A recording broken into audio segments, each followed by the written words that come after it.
Hello friends, जय जगन्नाथ। आज मु आपण मानक पई एक नुआ रेसिपी नहीं आसी जहाँ सागर यह खाइबा को बहुत स्वादिष्ट लगी थाए आउ करबा को मध्य बहुत सहज लगी थाए। एई सागरटर नाम होची बरडा साग। यह प्रायतः जंगल एरिया रे मिली थाए। खाइबा को बहुत सुंदर लगी थाए।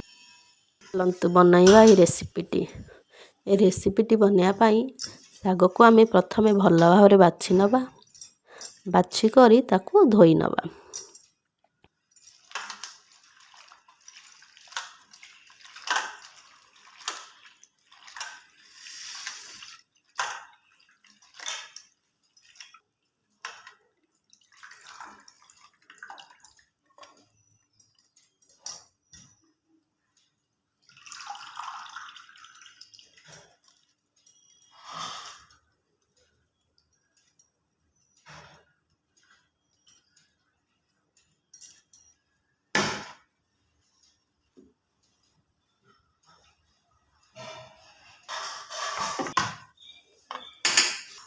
एबे याकू आमे चुन चुन करी काटी नवा। देखंतु मु जेमिति वीडियो रे काटुची आपण माने सेमिति काटी नेबे।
चलंतु एही रेसिपीटी आमे करिया पाई मु एठी कोन कोन सामग्री नेइची देखंतु। एही रेसिपीटी करिया पाई मु एठी किछि बरडा साग को नेइची। फुटिया पाई मु एठी सोरिष, सुखला लंका आ गोटे प्याज को चुन चुन करी काटी नेइची। सागटरे आमे सोरिष मसला दबा, सेथि पाई मु एठी किछि सोरिष, जीरा आ रसुण, सुखला लंका को ग्राइंडिंग करी नेइची। ताले आजी चलंतु एही रेसिपीटी करिबा। तापर आमे गैस को ऑन करी गोटिए कड़ाई बसाइबा। देखंतु कड़ाई हमर गरम होई गलानी। एबे सेथरे आमे सोरिष तेल को दबा। तेल हमर गरम होई गलानी। एबे सेथरे आमे फुटेण दबा। ता सुखला लंका को मुठी चेरी करी देइची आ किछि सोरिष को फुटेई नेइची। देखंतु सोरिष आ सुखला लंका हमर फुटी गलानी। एबे सेथरे आमे काटी रखिथिबा प्याज को दबा। प्याज को आमे टिके चलई नबा एपट सेपट करी। प्याज टिके लाल लाल हवा पाई।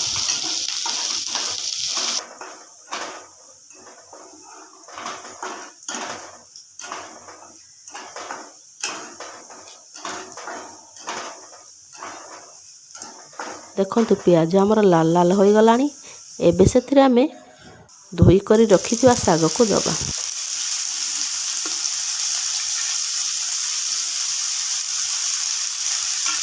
साग को देई टिके भल भाव एपट सेपट करी चलाई नबा।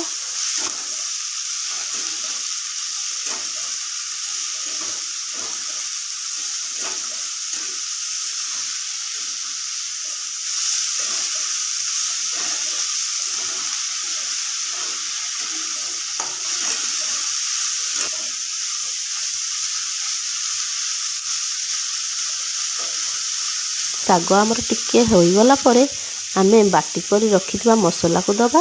मसला को आमे देई भल भाव रे चलाई नबा।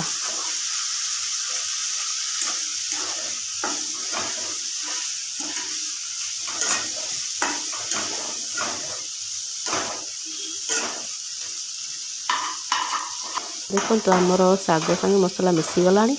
एबे सेथिरे सागटी हमरा सिजिया पाई आमे सेथिरे किछि पानी व्यवहार करिबा। एबे सेथिरे आमे टिके पानी को दबा। पानी देई भल भाव रे चलाई नबा।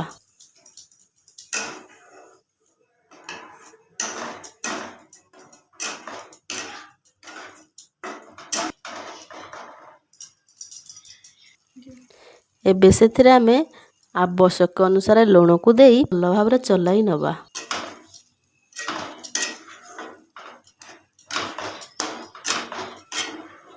5 ରୁ 10 ମିନିଟ୍ ପାଇଁ ଘୋଡ଼ାଇ ଦେବା।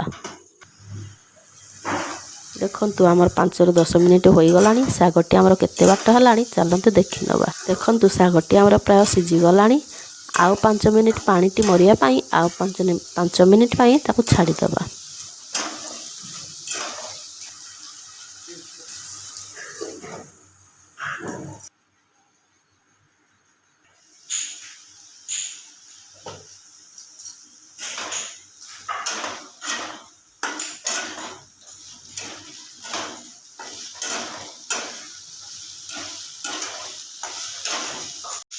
ଦେଖନ୍ତୁ ଶାଗଟି ଆମର ହୋଇଗଲାଣି। ଏହା କରିବା କେତେ ସହଜ ଆଉ ଖାଇବାକୁ ମଧ୍ୟ ବହୁତ ଟେଷ୍ଟ ହୋଇଥାଏ। ଏବେ ଚାଲନ୍ତୁ ଆମେ ତାକୁ ଗୋଟିଏ ପାତ୍ରକୁ କାଢ଼ିଦେବା।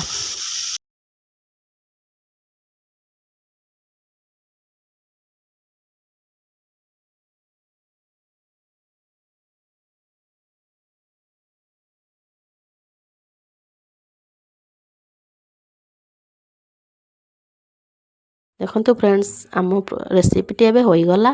ଏହା କରିବା ଯେତେ ସହଜ ଖାଇବାକୁ ମଧ୍ୟ ସେତେ ସ୍ୱାଦିଷ୍ଟ ଲାଗିଥାଏ। ଯଦି ଏହି ରେସିପିଟି ଆପଣମାନଙ୍କୁ ଭଲ ଲାଗିଥାଏ ତାହେଲେ ଲାଇକ୍ଟି ଆଉ ସବସ୍କ୍ରାଇବ୍ କରିବାକୁ ଜମାରୁ ଭୁଲିବେନି। ଆଉ କେମିତି ହୋଇଛି ଏହା କମେଣ୍ଟ ବକ୍ସରେ ନିଶ୍ଚୟ ଜଣାଇବେ ସାଙ୍ଗମାନେ। ତାହେଲେ ଆଜି ପାଇଁ ରହୁଛି ବନ୍ଧୁ, ବାଏ, ଟାଟା।